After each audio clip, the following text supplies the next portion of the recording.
Hey, everybody, guess what time it is? It is time for the Witches Movie Coven. Yay! Shake your black foot, shake your hands.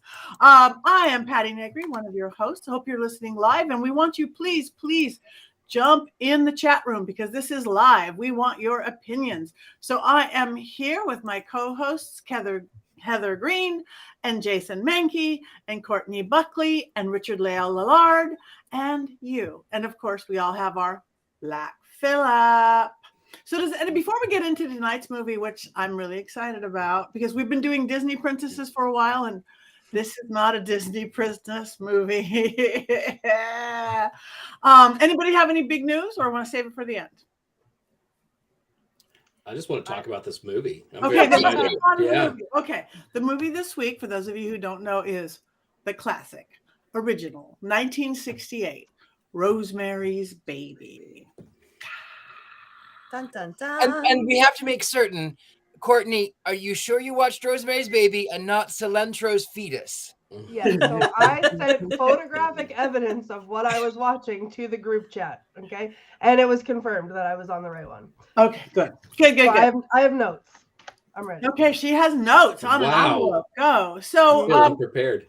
As we so often do, why don't we start with Heather, who wrote literally the book on witches and witch movies, to give us a little bit of history about Rosemary's Baby.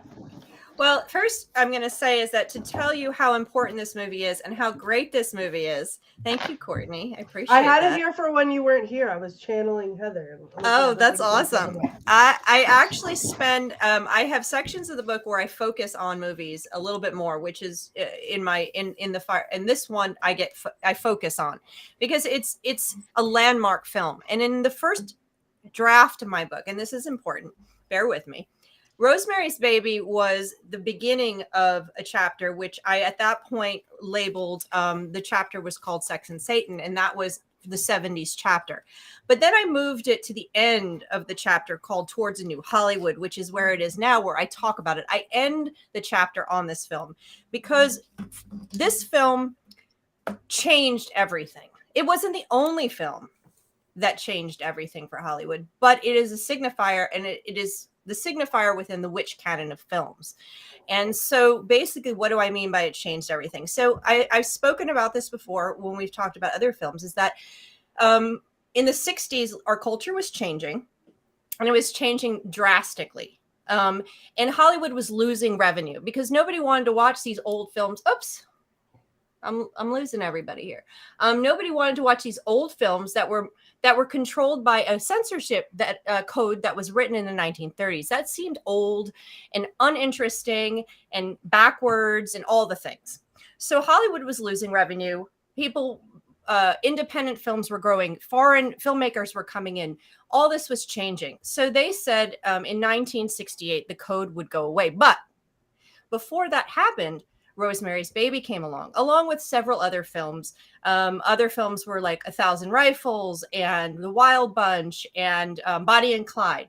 So in the late 60s, you were having these films that were breaking what everybody had ever seen on the silver screen. So Rosemary's Baby comes along, and the production code administration does its thing. They send the script in various pieces over to the production code and the production code administration sends back its changes saying, you can't do this, you can't do this, you can't do this, change. The producers at Paramount said, pretty much go pound sand, we're not doing it.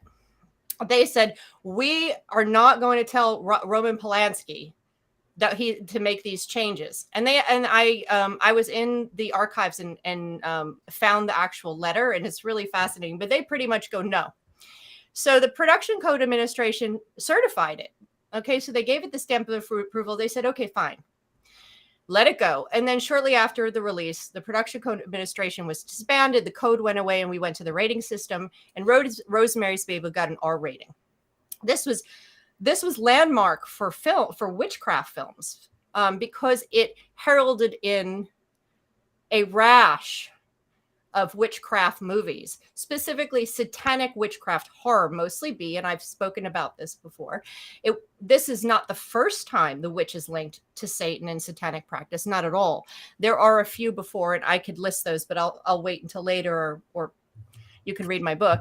But there are a few, but they're not mainstream, and they're not done as artistically as this film. They're not done as beautifully and perfectly as this film. And they're not done by Roman Polanski. So this film was the piece, and it was so popular that by 1972, the movie that we talked about several weeks ago, Hungry Wives, mentions it only a couple years later. So this was a huge film in Hollywood's history. This is a huge film in witchcraft movie history. I'll stop there and we can chat now. Thank you. All right. And I watched it throughout the whole day today, so I'm in a whole other space. So who wants to go first? Anybody want to? I will go first. No, but you now. Because I will tell you, first of all, I've watched this film probably 50 times and I never tire of watching it. I love this movie. I have loved it. I've loved it for years. I love this movie. I will say, though, I don't know what kind of witchcraft that she was doing, or he was doing, rather, because I have to tell you, it takes place in the Dakota. Now, they call it something else, but it takes place in the Dakota building in the Upper West Side in New York. And this building is so exclusive. I mean, John Lennon lived here, but they denied both Cher and Madonna, who wanted to live here, because they didn't want to make it into a circus. So people who are living here, these are billionaires. These are artists. These are people who are influencers. These are amazing. And this guy who has done a couple of plays on Broadway, he and his wife, without having lots of money, they move into this amazing apartment on the Upper West Side. What kind of witchcraft is that? Because I want to practice that witchcraft. Really good witchcraft. That is really good witchcraft. And I have to tell you, as much as I love this movie, when she painted all of that original 1882 woodwork white, I thought, you deserve what you get. They did say at the very beginning of the film that the apartment was rent controlled. It is rent. I mean, I'm sure that it was. Sure, it is rent controlled. But still, you're talking about the Dakota building. I mean, this is one of the most exclusive New York City addresses. It's always been exclusive. So they didn't call it the Dakota in the movie, though. They didn't. So I think it was a suggestion that it was the Dakota. Made to be fair, it really didn't become prominent in the American psyche until John Lennon was murdered there. However, that's why they could get by with it in 1968. People wouldn't quite know. Unless you were a New Yorker, you wouldn't really know. But still, it's a huge apartment on the Upper West Side in Manhattan. I mean, yes, that's some major witchcraft. But see, I don't know the history of the Dakota building. I don't know any of that. And I think it would have hurt me to know that about it. It was just magic, you know? I don't know. If I would have went, oh, that's the fame all the stars live at thing, then it wouldn't have worked. But I think most people, except for you guys or people who know, wouldn't know. I wouldn't know. I think it would have helped me to know that it was some famous building other than a gorgeous building. And I just figured witchcraft. We got him a really good apartment for a struggling actor and his wife who doesn't work. He had been in several commercials and on the radio. Ro makes a big deal out of this several times during the film. Commercials paid more back then. Commercials did pay more back then. Big deal. Very big deal. But still, he's living in Manhattan on the Upper West Side with his wife who doesn't work in this huge apartment, in an apartment that is so exclusive that even Madonna couldn't get an apartment there. No, 1968 didn't know that. There is a level of disconnect that you have to engage with when you watch TV and movie about New York City. Remember how great the apartments were in Friends? Those people didn't have jobs for that. I think there's always this attempt to make New York look more livable than it truly is. So everybody's apartment to the fifth degree, right? Like every apartment is 3,000 square feet. I watch these series on tiny apartments living in New York City because I'm 20 miles away, and I think, oh, maybe I could do that. And then I look at it, and you've got like 200 square feet, and you're paying $3,000, and I go, I could, but do I want to live in a closet? I mean, I came out of a closet for a reason. I don't know, Richard-Lael, your wardrobe wouldn't fit in the tiny house. Your hats and coats wouldn't fit in the tiny house. It's true. It just wouldn't. I would have to have 3 or 4 tiny houses for just my wardrobe alone. Yeah. My shoe closet. No, that wouldn't work. Well, I agree. I'm from New York City Metro, and I could verify what all of you guys are saying. And when I graduated from college and I had friends moving into apartments with their first jobs, nobody was living like they were in Friends. And Seinfeld a little bit better, but not so much Friends. No. But I think someone just said something about didn't the husband know the people in the apartment, the Castevets?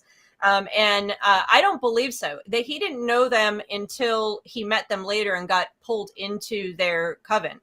So he didn't know them going in. They got that apartment.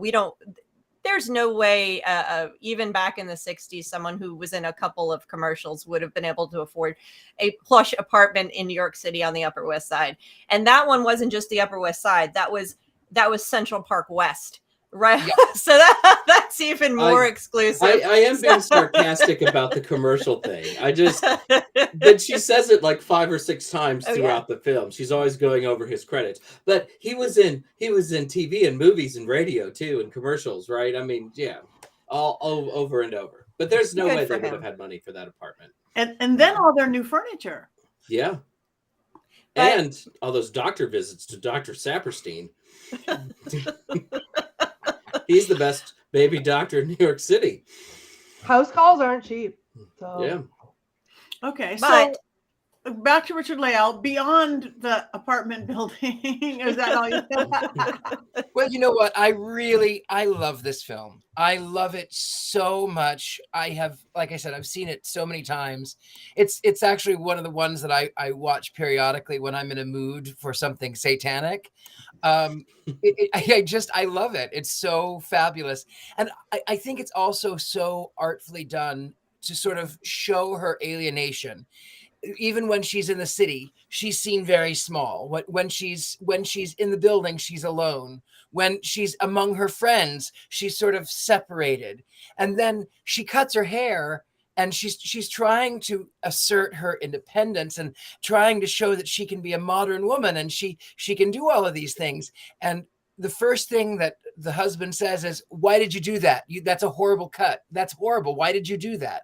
And then everyone subsequently sort of belittles her and makes her feel even more out of sorts, and more it's more mind control and more putting her in an altered state.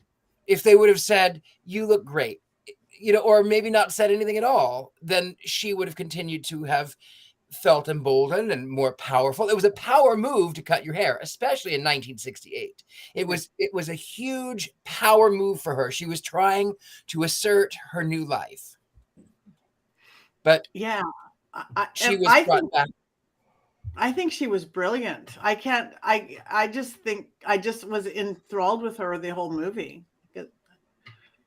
I can't imagine somebody else playing it, actually, because of that vulnerability and that separation and that alienation and that trying so hard. All right, Courtney, did you finish the movie yet? I did finish it. I feel like I'm due for this, but I hated it. Listen, hold on. I'm not saying that it wasn't a well done movie. I respect its spot in history. Don't give me that look, Black Phillip. I didn't like it at all. It was painful to watch. The only part I liked was the end, and that's because it made me laugh. I wrote down, I have quotes that I wrote down because I was like, well, this is problematic, so I'm going to talk about it. There was the line the husband said when she passed out and they made the baby, and he said it was kind of fun in a necrophile way. That was in the movie. So I was like, well, okay, I may not like the movie, but that has to be top 10 movie quotes, like number one. I loved it.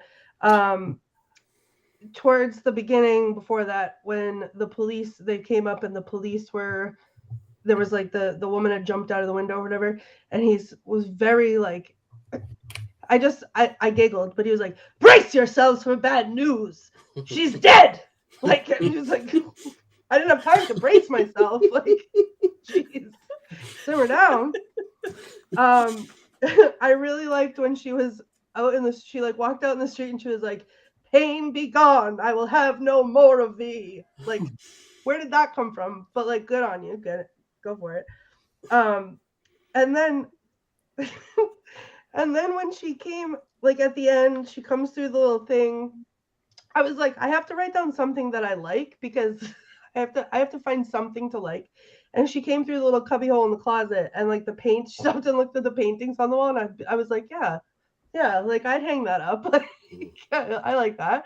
But then when she goes in the room and she sees the baby and she screams, and all of a sudden it's like a light switch, and they're like, and then one of them goes, he has his father's eyes. I was like, now I'm scream laughing. Now I think that this is okay. It was worth it, because I appreciate what they did with, like Richard-Lael said, the isolation, and it gave me anxiety to watch it, and I just was not in the mood for that today. And there was a point where like the movie gaslit me, which is offensive to me. It gaslit me into thinking nothing was actually going to happen at the end, and it was all made up. And so then whenever they said he has his father's eyes, I was like, yes, like I didn't watch this movie for nothing. It's happening. And then like the baby cradle with the upside down cross, and it's all black. And then the other lady who was like collecting her milk, like walks by and like sticks her tongue out at her. And I was like, okay, I loved the ending, but the movie was painful and I didn't. And you know what? On those quotes, what I really loved, because I grew up watching the Andy Griffith Show, which is, North Carolina or whatever, and it's this sort of wholesome. I loved seeing Clara say, "Hail Adrian, hail Satan." Yeah. I feel like I was like, when that part was finally happening, I think I texted our group chat, and I was like, I wish there was a camera on my face, like while I was watching the movie, because the whole time I was like, oh my god, like, oh, here we go. And then the end happened, and I was literally like gripping my table, being like, when they were screaming "Hail Satan," I was like so excited. Finally, something's happening. But yeah, so that's what I think. But I have to destroy this before my kid comes home, because I wrote down "in a necrophile way" on this envelope, so I can't have anybody looking at that. This is the greatest review in the history of the show by Courtney Buckley. I could have listened to you quote this movie for another 10 or 20 minutes. Thank you. Brilliant. Okay, so while you're there, go Jason. So I think from a historical perspective, one of the things that really makes this movie important, and Heather's talked about this to some degree already, but this is a movie where the witches are satanic and they don't really have powers as you would think of them having powers. They don't do wondrous things. They don't move things with their mind. These are people who could be your neighbors, which I think is what makes it kind of creepy, but it also makes it a much more real representation of witchcraft in some way. Not that witches would do all of these things that we're seeing. I would. Except for Richard-Lael. Except Richard-Lael. But I can't help but think of Raymond Buckland, who was living in New York City at the time this movie came out, and his neighbors had begun to know that he was a witch. And, he's saying all these nice things about witchcraft in the press, and then they go see Rosemary's Baby, and then they probably think he is doing all of those things that the satanic witches are doing in the film. So it's really groundbreaking in that sense. And I've seen it before, and I was rewatching it today, and just like Courtney, I felt like I was getting gaslit, because I wonder sometimes, is this all in her brain? Is this really, really happening? Maybe she's making it up. And I think that's the brilliance of the film. It makes you wonder until the very end. I don't think it's a perfect film. I think it's 20 minutes too long. It could have been shortened up a little bit, I think. But overall, it's still a very, very gripping movie. And yeah, I really love Rosemary's Baby, even with a couple of caveats. Can I just want to touch, I don't know if I said this. I had never seen it until tonight. Like I was watching it as we got into, like finishing it as we got into the stream tonight. And I somehow avoided all spoilers. Like I had no idea what this movie was about. I don't know how, because everybody has told me to watch it. Everybody has had things to say about it, but in no way, shape, or form has anyone ever told me anything about it. So I don't know what I was expecting when I walked in to this, but like this was not it. But I had the thoughts that I have. But I just thought it was important to say that this is not something that I saw and then rewatched. Like there was no aging happening. This was my first impression of it. I think it would have been different if I had watched it like when I was younger. Well, it's a really weird horror movie in that when I was a kid growing up watching horror movies on things like Son of Svengoolie and such, you did not see Rosemary's Baby on those afternoon, late night horror movie shows because it's such a different film. And I think for a lot of fans of horror, they want a little bit of real supernatural, science fiction-y almost kind of stuff in it. And Rosemary's Baby doesn't really have that. So it's almost a movie that you have to seek out. And it's such a good movie that it's almost an art house movie instead of a horror movie. And I like it too because it reminds me in a lot of ways, in a lot of ways, but different, but in a lot of ways of Psycho. It's psychological, and you are going on this journey, and you don't know which way to turn, and who is going to kill whom, and what's going, and then you go, oh wow, I didn't actually see anyone actually do anything, but wow. So I think for me it's incredibly special. I really like that sort of psychology, that psychological horror behind it. And I think that makes it more palpable, more real. I like the science fiction-y magic things, doing things with the mind, flying with a broom, but I really, really love as Shakespeare called them, the creatures of the id, creatures of the mind. Yeah, no, I'm sorry. Go ahead. Okay, I'm going to jump in and just speak to a couple of things that people said about no, this. that's what I was going to do too. Oh, okay. Go ahead, Patty. No? Okay. So the questions that you guys are bringing up about was it in her mind or was it real is something that actually comes up for the director himself and for the actual the writer of the original book, Ira Levin. And so I have not read the book, but Ira Levin did say, and this keeps falling out of my ear every time I start to talk. Ira Levin said after the movie came out that he felt guilty that that his work led to or inspired people to get involved in the occult and witchcraft. And I'll get to that in a second. But also, Polanski said that and I'm going to quote him right now, I could not make a film that is seriously supernatural. I can treat it as a tale, but a woman raped by the devil in today's New York, no, I can't do that. So I did it with ambiguity. He did that on purpose. He makes it ambiguous. Thank you. On purpose. So you are wondering whether this was all in her mind, where this Midwestern sweet woman is dumped in New York City, a place of a Sodom and Gomorrah almost, where evil is lurking everywhere, and she gets overwhelmed by it and psychologically, whether it's gaslit or overwhelmed, anxiety, whatever the things, and that Satan and these neighbors who are so different from her, just she imagines it all and it overwhelms her, and it's a psychological thing. Or were they really witches? And he does that on purpose. And that, I agree, that's what is so amazing about Roman Polanski's work as a film director. He's an artist in this film. This is a piece of art. He actually says this, and in one of his one of his interviewers at the time said, I don't think anyone except for a few crazies truly believed Rosemary had been violated by the devil. But the important thing is that for 2 hours, Polanski made it feel like it could happen. And that's an important point. Gets back to what Ira Levin said, is that this was the time when LaVey and Satanism and witchcraft were getting more popular. Like Jason said, Buckland was in New York.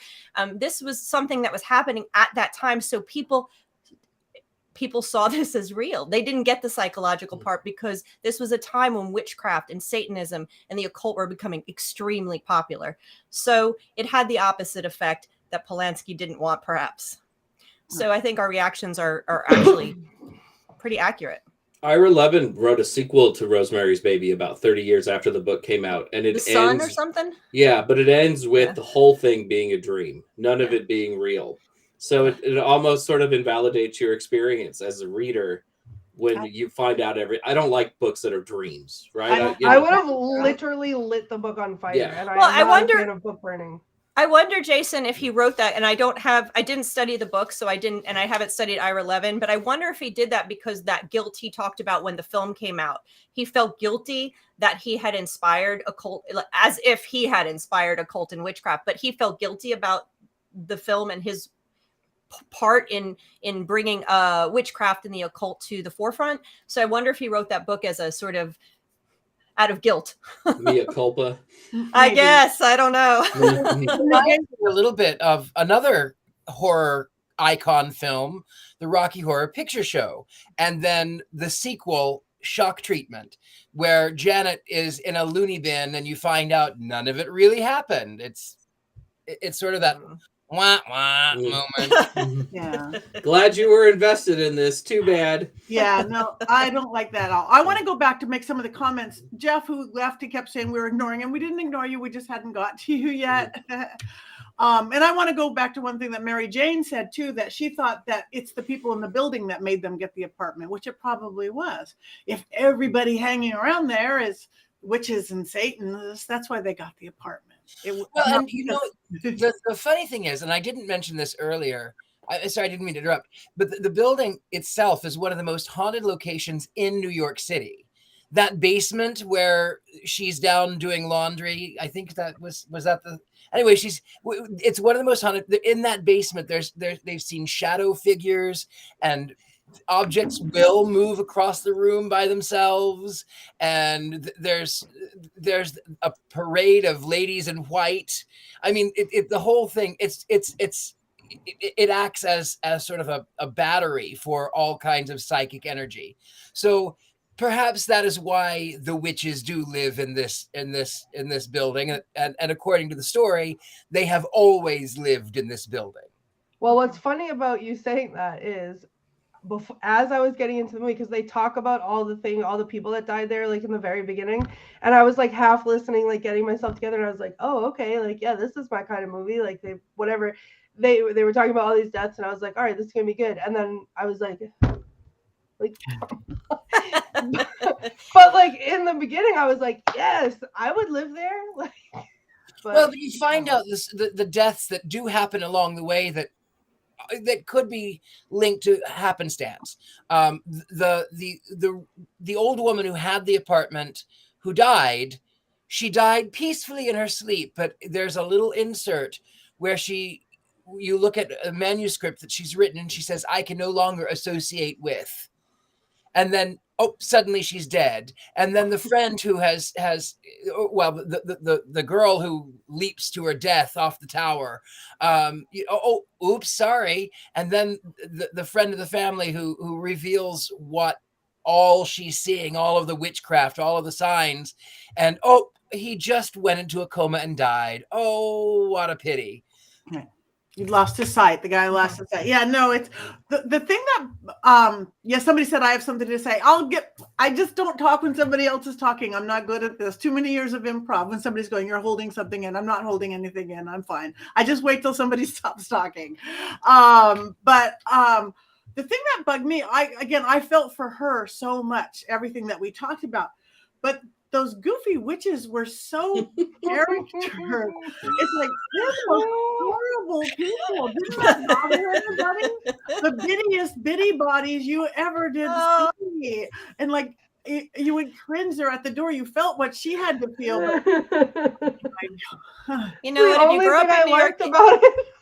if you grow up in a building in New York City where people knock on your door at any random hour for asking for milk or handing you, that's how I grew up. So those people in that building Exist? exist. They remind me of my childhood and growing up in a building where, you know, you had people, all of a sudden you're sitting there doing something, knock, knock, knock. And I just made some cookies. Here you go. Come over. And this is the way we lived when you live in a building environment. Heather, did you ever eat the chocolate mousse?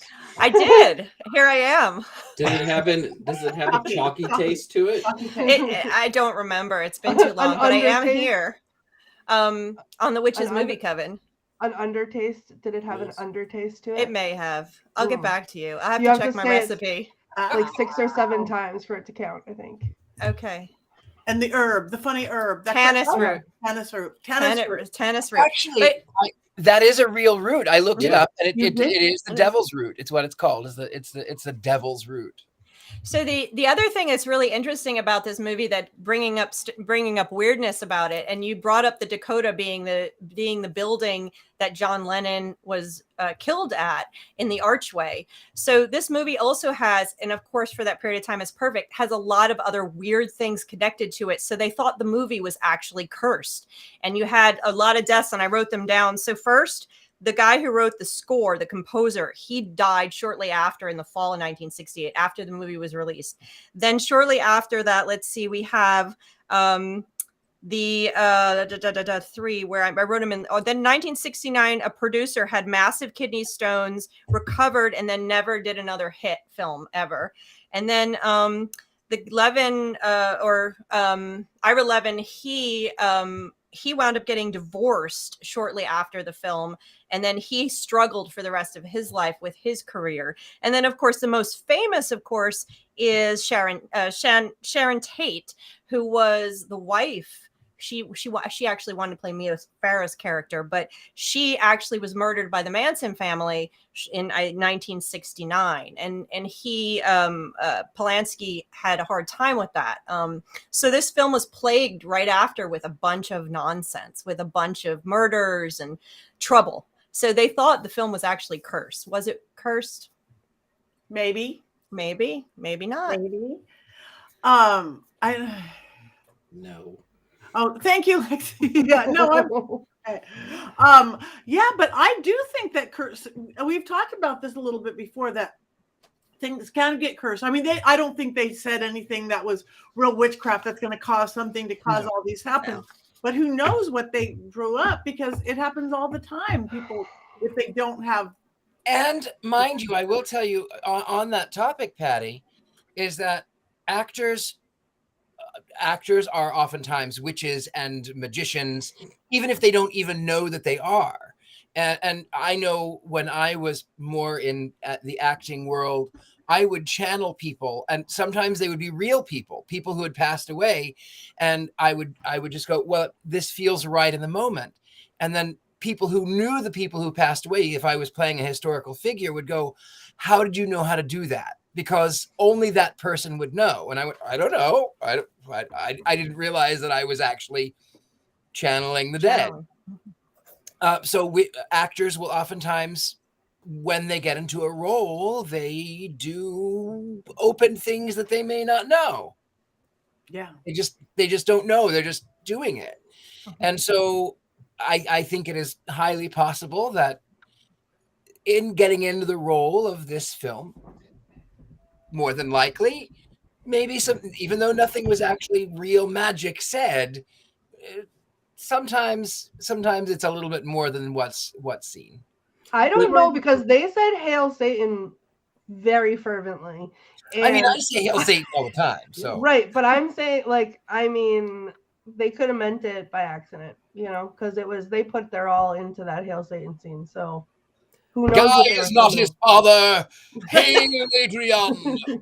he has his father's eyes. And all the women in the world, he chose you. You are the mother of the Lord. He's chose you, and all the women in all the world. And then she was like, but see, if I was Satan, I love Minnie. If I was Satan, I would be looking at these people. Oh God, I need some new followers. especially since the fact that they are. they're all geriatric, and even Mia Farrow says, "Well, could we have someone who's under the age of 70?" They're all geriatric, The and they're old people party. I forgot about that. Not by the end of the film, though. Like when the last scene of the film, when they're all together, there are several young Satanists there. That is true. Yeah, so yeah, the old people set everything up, but they're giving their demonic kingdom to some of these younger folk as well, and making it available to them. But you're right, though. Until that moment, though, maybe they're just eye candy. Maybe they're initiates. Well, they I'm gonna say I saw candy. Right, I saw that naked scene. There was a lot of doing it in this movie, and I saw that scene where everyone was naked, and I looked directly at some things that I wish I didn't, and I'm gonna say it's not eye candy, it's eye poison. I mean, and I'm taking a stand. The human body is a beautiful thing in all of its forms. I agree. Well, I agree. Yeah. I agree. I was aggressed. I was aggressed by that scene because I did not know it was coming. But they kept it shadowy. The people they needed to keep a little shadowy. They did. Yeah. I noticed that of certain people that maybe didn't want to show their naked body, but they did whatever they had to do. They kept it properly shadowy, fine lighting for those. That was a lot. Maybe it was a lot. But yeah, I don't think their eye candy was good enough for whatever. And then, like, what's the Asian taking photos? Isn't that awfully stereotypical? It was 1968. They didn't worry about that back then. Okay. It's like, I'm like, wow, click, click. It's like, I was just happy to see a diverse amount of Satanists. That was one thing that kind of made me happy, that, you know, it wasn't just old white people worshiping, you know, our cloven-hoofed Lord. Mostly old white people. Mostly old white people, but not exclusively old white people. But they were old white people with sass, which I appreciated, because I feel like that'll be me eventually. I could see myself in that situation. There was Oh, go ahead, Heather. No, I was going to say, I love the Castavets, and I love Minnie and her friend. And again, when they show up and they come in the apartment and invite themselves in and do all that stuff, I love it because it just rings true for me for the New York culture. So, and that's part of what is so great about it is, you know, the perspective that I have. It's more real in that way, because this is how, when you grow up in a building in New York City, how it acts. These people, you could have anybody living next door to you. And that's the premise that makes this even more scary, is because you could have anyone living next to you. And one aspect of this, and I keep bringing it back to the trends at the time, is that that's another trend that actually was prevalent in witchcraft horror at this time, was the young couple moves into a space. In this case, it's a building in New York City. Sometimes it's a town. Sometimes it's just a random house, whatever it is. They move into a place where, and then everything's, oh, we just got married and we're in love and we're going to build this whole life together. And then Satanists happen to show up somewhere. Either the whole town is filled with Satanists. That one is, that might be necromancy. Or there's where satanic mechanic. What was that? And then this newlywed gets married and they move into this town or this big old house, and then I'll get you a satanic. Yes, exactly. And so the big old house, I think Crowhaven Farm is one. There's a ton of them. And it's a prevalent theme, narrative theme at this point. And of course, Rosemary Baby is the one. Now there's one in 1965 called The House of Black Death, which is similar to that.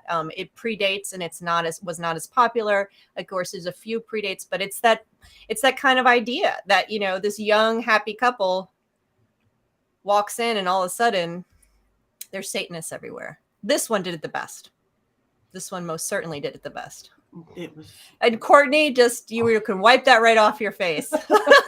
Listen, you're allowed your opinion, but you're wrong. I also had my little problem, which my problems weren't very much because I loved it. I absolutely loved it, though it did put me in a mood all day long because I was watching it between clients and had to say, turn that off now, because it does make you angsty. And I was just with her the whole time. But for a fancy building, the walls were awfully thin. And wouldn't the witches have known the walls were that thin if they'd lived there 100 years or whatever they'd lived there so far, that you could hear a baby crying, you could hear chanting? You'd think they'd put some white noise up or something. In reality, those walls in that building are so thick. I think I read research. It was something like 3 feet thick or something. Wow. It's a well-constructed building. I think they wanted her to find the baby though, because that's the kind of the end. Like, it's your baby. You don't have to be one of us, but you could still take care of your baby. And you can see her falling in love with the baby at the very end. We never see the baby, and we only have kind of her word that the eyes are what they are, or whatever is going on with the child. But you could tell by the end that she's all in. She's going to raise this kid, and she's going to be stuck with him, and then they're going to get a spin-off sitcom, you know, and it's going to be great. And why didn't they? Get a spin-off sitcom? Well, you know, do a Rosemary's Baby 2. They did. Oh, They did. There was a TV movie starring Patty Duke from the Patty Duke Show called Whatever Happened to Rosemary's Baby. And Ginger from Gilligan's Island is actually in the film as a sex worker, and she takes Andy, Adrian's virginity during the film. Yeah, so there was a sequel, though it was not based on anything that Ira Levin ever wrote. It didn't have anybody from the original film except for Minnie, who did win an Oscar too for her portrayal in the original film. She showed up. She was the only one. Everybody else was recast. So it really was sitcom. Patty Duke and Ginger. So the sitcom actors redid it. I can't imagine that had the same feel though. And they redid it. And I never watched it, the new version of Rosemary's Baby. I think it was a mini series. So I think, if I remember correctly, I did not watch it. And you know, you don't want to touch this. I at some point I will watch it just to watch it because I should, but it had a really great cast. Zoe Saldana played Rosemary. The movie is weirdly set in Paris, which kind of ups the alienation for an American in Paris, not really knowing the language and how to get around. And the dude who plays Mr. Malfoy from the Harry Potter, Jason Isaacs, he's also in the film. So it has a relatively good cast, but it also has a 4-hour runtime. And if you thought the original was long, wow, I've got something to give you. It's way too long. It's not particularly good. I never really love when they change when it goes to a miniseries. It's very rare. I mean, even, you know, I love old movies. I love the original, The Haunting of Hill House. I love that. Was it 1959? No, 1960. Anyway, 62, whatever. I loved that one. And then the 1990s was okay. And then the more recent, The Haunting of Hill House miniseries, I heard it was great, but it's good. It's so good. It's so good. It's not the story. It's not the way that the story goes. And I loved the book so much, and it's sort of, you know, and I loved the 1962 film, and it's the same thing with Rosemary's Baby. I love this movie. Like it's one of my favorite films ever. It's a lot, but I love it. So I don't know. Miniseries, I think I'll skip it. Maybe I'll read the book. Probably I won't.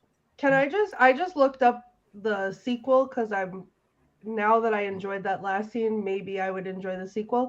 And it says, look what's happened to Rosemary's Baby. The first scene opens with the Coven preparing for a ritual, only to discover that Adrian, Rosemary's baby, now 8 years old, is missing from his room.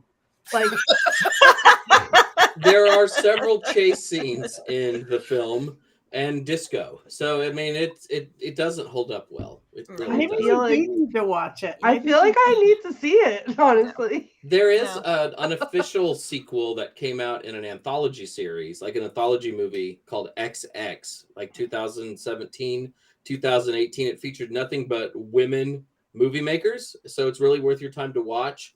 But the last of the 4 shorts, they don't say her name is Rosemary. They don't say that it's Rosemary's Baby, but everything fits. And it's Adrian about to turn 18, and the devil is coming to claim him for his own. You can watch it on Hulu. It doesn't take long to watch this little 20-minute thing. And there's actually some very scary parts in it. Having watched it today, I thought it was scarier than anything I saw in Rosemary's Baby, and was very well done. So there's like an unofficial coda. Yeah. Did he have the eyes? Did he have his father's eyes? He had another body part of his father. Won't I don't want to spoil anything. I mean, I guess the movie's been out for 5 years. He has weird toenails. Like, like he's growing like talons on his toes, like the clawed toenails and stuff. So he's going through some physical changes. He's going through Satan puberty. Yeah. I want to watch this. Yeah, the problem is when they do these retakes, they're making them literal. They're making them so literal, and that's the beauty of this film. And I'm totally with you, Richard-Lael. I'm on the same bandwagon. Don't touch this thing, because it's not only a story. The story was told in such a beautiful, artistic, film, cinematic way that they take it and they do this. It's not just this kind of movie. You see it happen, like Alien.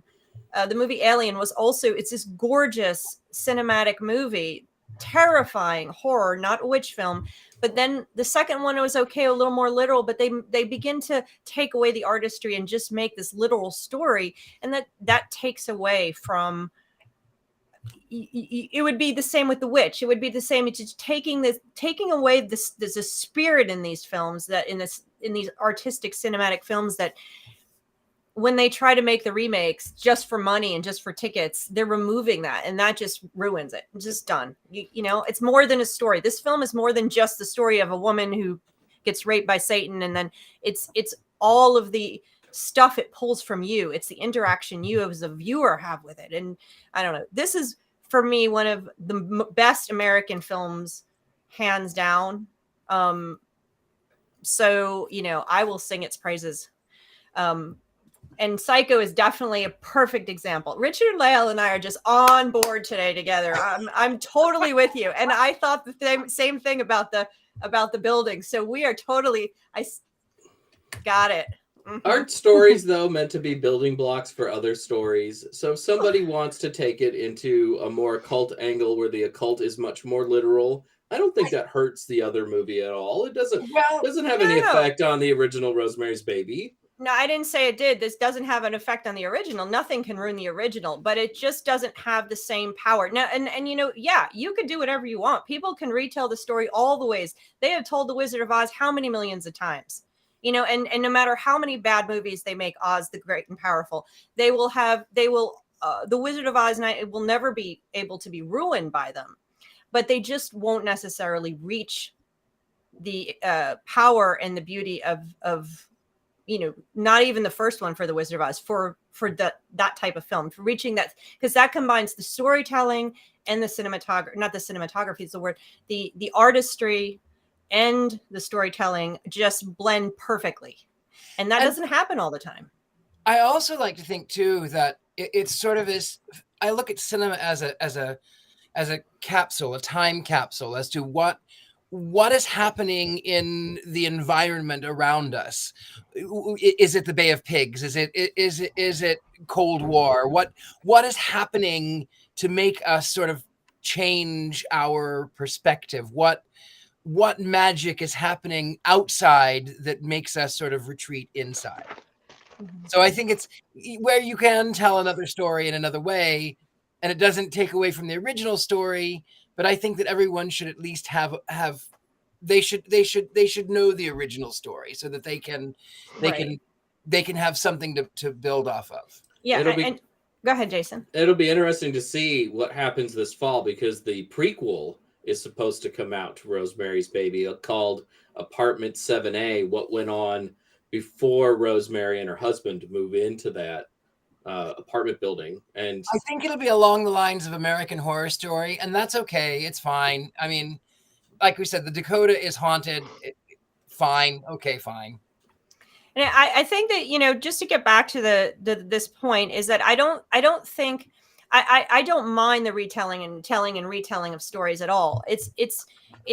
I'm very particular about how the story should always lead. And the story, sometimes when they try too hard, they're reducing. It's not that the magic is being literalized. It's the story is being reduced to just here's the story facts, and there is nothing else. And that's when you wind up with it being boring. It's same as when the CGI leads a movie or special effects lead a movie and the story gets reduced. And that's when it's just there for the money. It's just there to capitalize on the success of the original, and it's not as good. because it's missing that artistry. And so that's my complaint. But getting back to what Richard-Lael said about the point in time is essential to the success of a particular story even. And in this case, you're talking about a period of time where people were anxious. You had the Vietnam War, you had the Cultural Revolution, you had all this change happening. There was a lot of turmoil. And so people were worried. They were questioning who their neighbors were. What is going on? The evil was maybe lurking next door. What is going on? I don't know what's happening in this world. I can't trust the government. I can't trust XYZ. And so this film also sits very well in time. It was popular not only because it was well done, but it was placed in 1968. And it's purposeful. And you can't take a film out of its time and expect it to be as successful and speak to audiences. Although today, like Jason said, we might be able to see the success of a movie like this with its themes today because we're in a similar period of time, culturally, socially. So that's an important piece of this as well. So, all right. Have we talked it out? Are we ready to vote? I think we could do 3 more episodes on this one, honestly. Okay. So much to say. So much. Only if, Courtney, you do more quotes. I will reenact the whole thing, except for the doing it part with all the naked. I want more Courtney Buckley theater. That is for sure. That could just be a segment week to week. Listen, I told you last time I memorized the monologue to the witch, so now I guess I'm gonna have to memorize some Rosemary's Baby. It'll be fine. Also, I would like to put out there that we have all of our Witches Movie Coven merch on mysterycontrol.com, and I would very much like to have a shirt made, hint hint, that says it was kind of fun in a necrophile way, because I would wear it. Oh, I forgot to say, Hutch, the character in the film, is also Dr. Zaius in Planet of the Apes. That's when awesome. I found that out, I was so excited. I even made a little picture of it because I just thought it was so like all of my worlds came colliding together. And I wanted to just like start doing the Simpsons Dr. Zaius song, I mean, it's done. It's done. The shirt exists now. It is done. That is how fast Mystery Control is. And we will talk about that. Mystery Control is where you can get all the fabulous merch. You're not even wearing your blanket today, Courtney. It's right here. It's snuggled up with me right here. Oh, okay, it is. Because when we were watching you had a good scared and alone face just watching the movie, and we watched you at the end of it. That was good. So, all right. So we want you guys out there in the chat room to vote as well. Rosemary's Baby, the original 1968, wands up or wands down? Cooler than I thought she'd be. Listen, here's the thing, is I agree that it is a good movie. Cinematically, it is a good movie. I just didn't like it, but I loved the end, so it balanced it out. Okay, 2 hours and then you have 5 minutes. We got wands up. We got Cindy, we got Robert, we got Tabitha, we got Christy. Oh, wait a minute, sorry. We've got Colin. Oh my God, this might be the best ones up we've ever had from our chat room too. So I'll say up. We have not had anything but up so far, except for Courtney, and she's halfway. So that's pretty good. So Rosemary's Baby. Those of you who haven't seen it, I guess you should go watch it. It's easy to find online. And we do want you guys' idea of what we can watch next and things that you want to see, movies, musical movies, television shows, even. We should talk about Witch's Brew and the Blair Witch Project.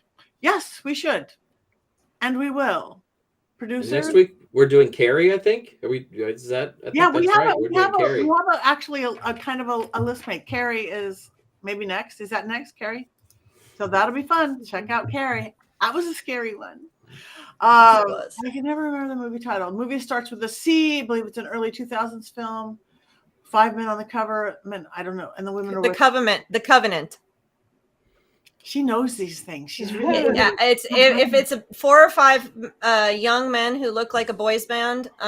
It's a 2007 film called The Covenant. Is that it? It probably is. You have a good brain. I spent 5 years doing this. Yeah, I could spend 5 years doing anything and wouldn't stay there. That's beautiful. So, all right. So, everybody, why don't we check in? We have a couple minutes left. Anything you have going on, where people can find you? Go, Courtney, go. Me, Go. I have something big happening. I am leaving my house on Saturday, and I am going on the road trip of all road trips. I'm going to 3 different haunted locations in 3 different states, one of which is my most treasured bucket list place, the Villisca Axe Murder House.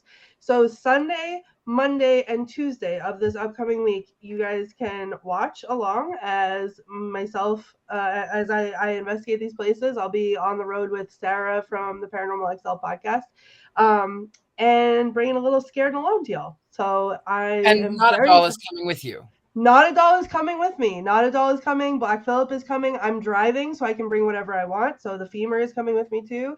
And it's going to be so exciting. So you can find us at scaredandalone.com or at the Femes on all the various social medias. We're doing overnights at 2 of the locations, like complete overnights. So after the show is over, we will still be there. So tune in, because we're going to be live. I can't sleep a wink at Villisca Axe Murder House. I can't. So I have to take full advantage of that. Are you bringing your Crocs flashlight? Oh, yes. So thank you for reminding me. I got the best gift today. The very first episode of Scared and Alone, I was talking about putting my Crocs into sport mode, right?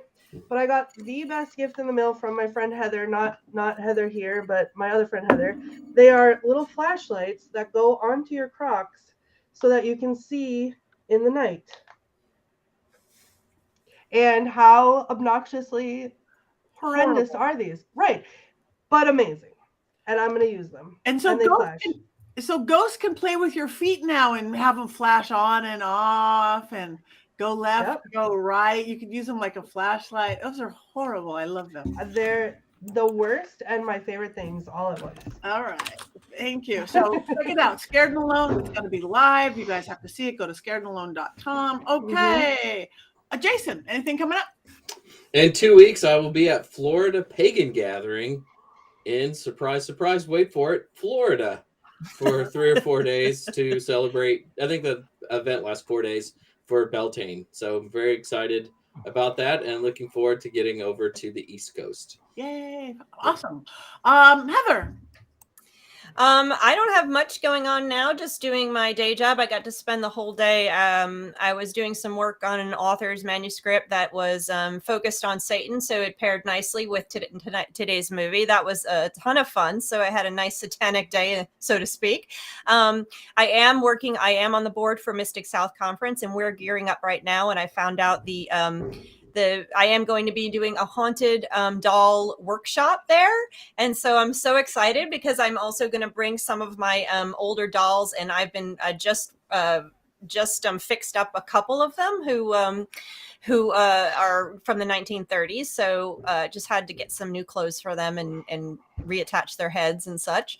So that's going to be really exciting. That's in July in Atlanta. So come out if you are in the Atlanta area, get a hotel room, come for the day. It's Mystic South Conference, again, in Atlanta.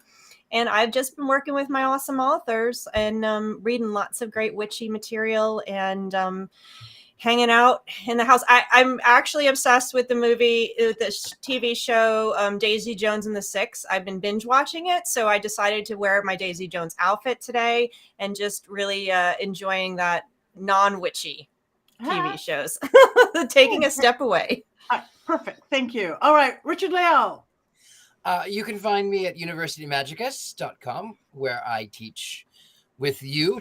We all do all kinds of spiritualism, occultism, magic, witchcraft, help you to hone your own spells and witchcraft.